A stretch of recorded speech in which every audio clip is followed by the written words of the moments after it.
Hi, this is the host of Bravo's Celebrity Poker Showdown and professional poker player, Phil Gordon.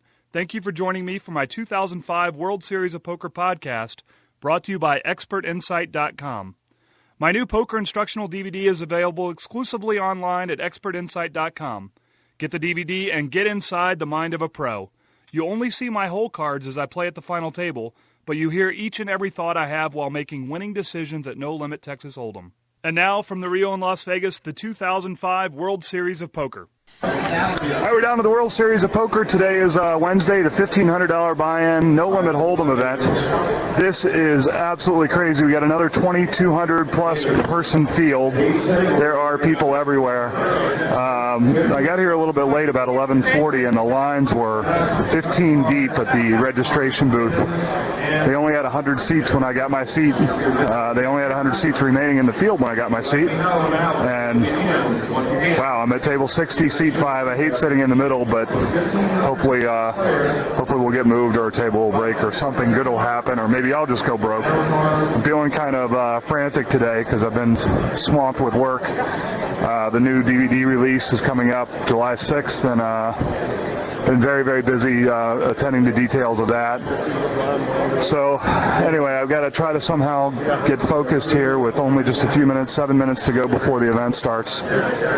Otherwise, it'll be a very quick day. Usually when this happens to me, I play very, very fast at the start. So what I'm going to try to focus on is just playing extraordinarily tight for the first level while I get my bearings and try to get into tournament mode. The final of the $5,000 buy-in pot limit event is today, and it looks like Cindy Violet made her way back to the final table. She is the chip leader with 9 players remaining. Great performance for her. She came in second, you remember, to Eric Seidel in one of the previous big events. So she's obviously playing at the top of her game. It's good to see a woman get to the final table over and over and over. Cindy's a great player, right alongside Jennifer Harmon and Annie Duke and Kathy Liebert and some of the other great female players. There's a line posted on Bodog.com, which is one of the sports books, for a female winning the World Series of Poker. I think that is probably a good bet if anyone wants to go and take it. They're paying plus 1,000. So if you bet, the good bet is minus 1,500 on a man winning. Minus 1,500 on a man winning. So if you bet $100 or $1,500, you'll win 100. But that's a near lock. Only 5% of the field this year is expected to be a female. So that is my sports betting tip of the day. Minus 1,500 on a man winning the World Series of Poker. All right, we're 5 minutes from the start of the tournament. I'm here with Richard Quiet Lion Brodie. Check out liontales.com for one of the best poker blogs on the internet. Richard, you just a few years ago, you started playing a lot of competitive No Limit Hold'em. What drove you to the game? Well, I think like everybody else, I saw it on TV. And a friend of mine, Andy Block, who is a very successful tournament player, who happened to be on one show, he sent me an email, and I got hooked. And I said, well, I can do that.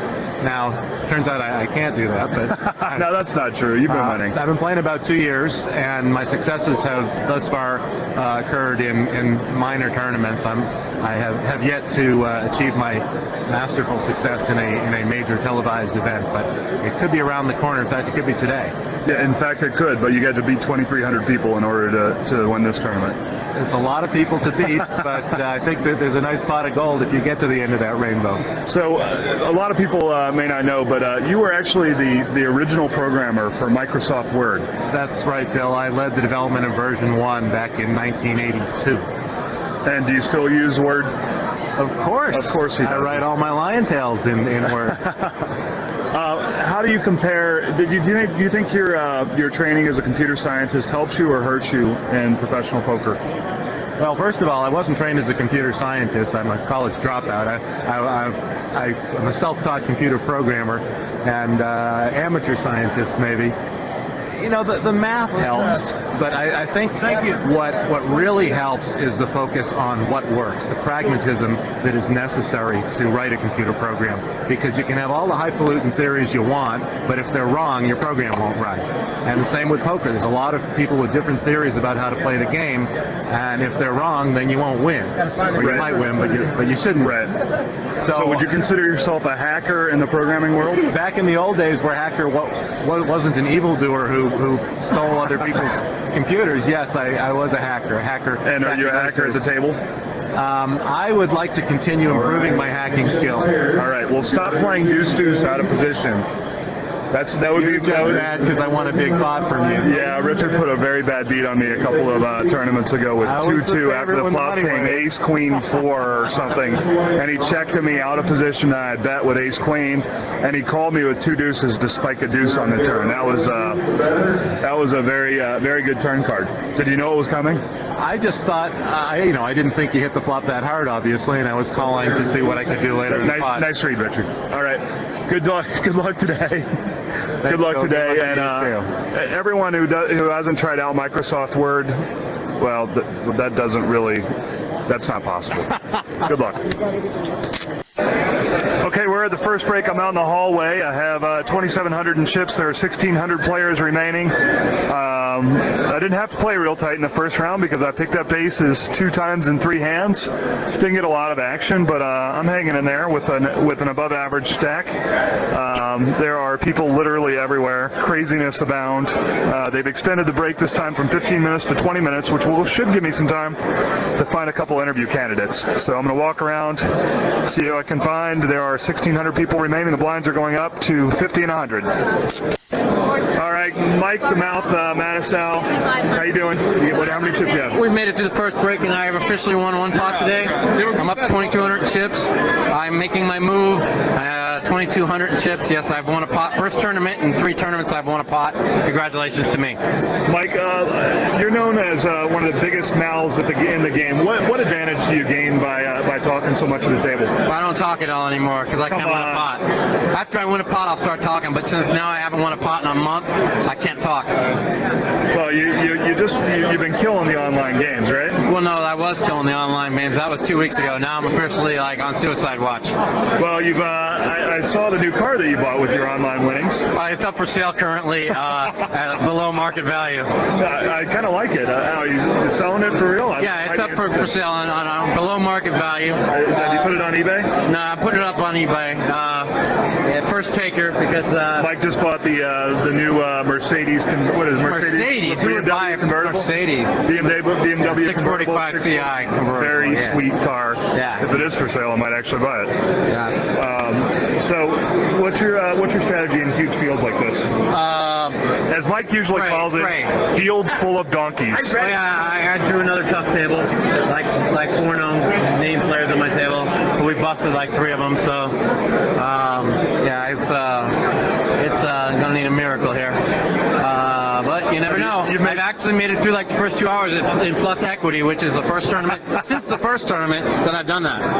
All right, Mike. Thanks a lot. Good luck. You're welcome. Talk to you soon.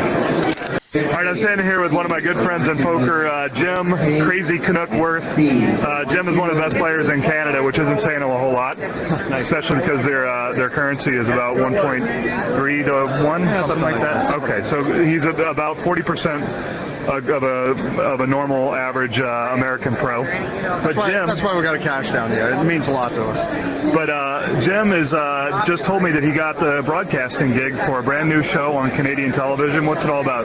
It's Canadian Poker Tour. It's going to be covering about 6 different cities and 16 events over the next 18 months. And what thriving metropolises will this Canadian Poker Tour visit? Vancouver, Calgary, Edmonton, goes to Regina, and a couple of smaller spots. Regina? No, Costa? Regina. Okay. Yes. And Saskatchewan. And the maximum buy-in for these things is going to be what, about $1,000? Right now it's $1,000. 1,000 Canadian? 1,000 Canadian. That's right. So about 800 Americans. Okay. And how many people do you anticipate these events drawing? They're expecting the main event at the end of July. The $1,000 one is expected to have a $1 million prize pool, which is pretty big by Canadian standards. But I expect the buy-ins to go up pretty soon. Fantastic. And you're going to be the lead commentator for the show? One of two, correct. One of two. And are you doing the expert analysis, or are you the... I am doing the expert analysis. Oh, wow. I can't believe that. That's correct, yes. Well, they're digging the bottom of the barrel up there in Canada for the Canadian Poker Tour, but it's on Sportsnet? I'm going to be on Sportsnet, that's correct. I love you, Phil, man. That's always a pleasure. No, yeah, Jim. For anyone who's read my book, Poker the Real Deal, I patterned one of the players at the final table in the World Series of Poker chapter after Jim. Jim, the Krazy Kanuck in the book, throws a chair through the window at the final after he busts out of the final table of the World Series of Poker. And I actually wrote that chapter of the book while on a private plane with Jim from Vegas to where were we going? Mississippi. Yeah, we're going to Tunica, Mississippi for some crazy thing, Moneymaker shootout. And Jim was helping me construct hands, and so I owe a lot of that chapter of the book to Jim Worth, Krazy Kanuck, Canadian Poker Tour professional commentator. All right, we're down to just over 950 players. We're on our second break. We finished 4 levels in this tournament. I have about 6,000 in chips, averages somewhere around 3,500 or so. It's been an up and down seesaw battle. At one point I was down to 800, but then I doubled up and then stole a few pots, and the blinds are ridiculously large right now. For an average stack of 3,000 or so, there are only 15 big blinds, so that means that everyone is short stacked at this point, and there's a lot of moving in and that sort of thing. I had 2 pocket pairs hold up against overcards. I had ace jack hold up against a queen 5. But I'm back in it. I've got double the average. I'm feeling very good about my chances. I've got a table where I don't recognize anyone, which is not surprising considering there's still 900 people in the field. And everything's going well. Got to go battle 900 people to get to the restroom, and then I'll be back for round 5 and the $1,500 buy-in no limit hold'em. Okay, there are about 700 and something players left. There are 705 players left. There were 706 players left before I just busted out. I made a typically over-aggressive play for me, and couldn't get a guy to lay down 2 jacks after the flop. On the board, queen 8-7, something like that. Anyway, he called me with 2 jacks, and I had a pretty good read on him, but unfortunately, it did not work out. He made a he made a good call, I guess. I definitely didn't have the best hand, so he made a good play.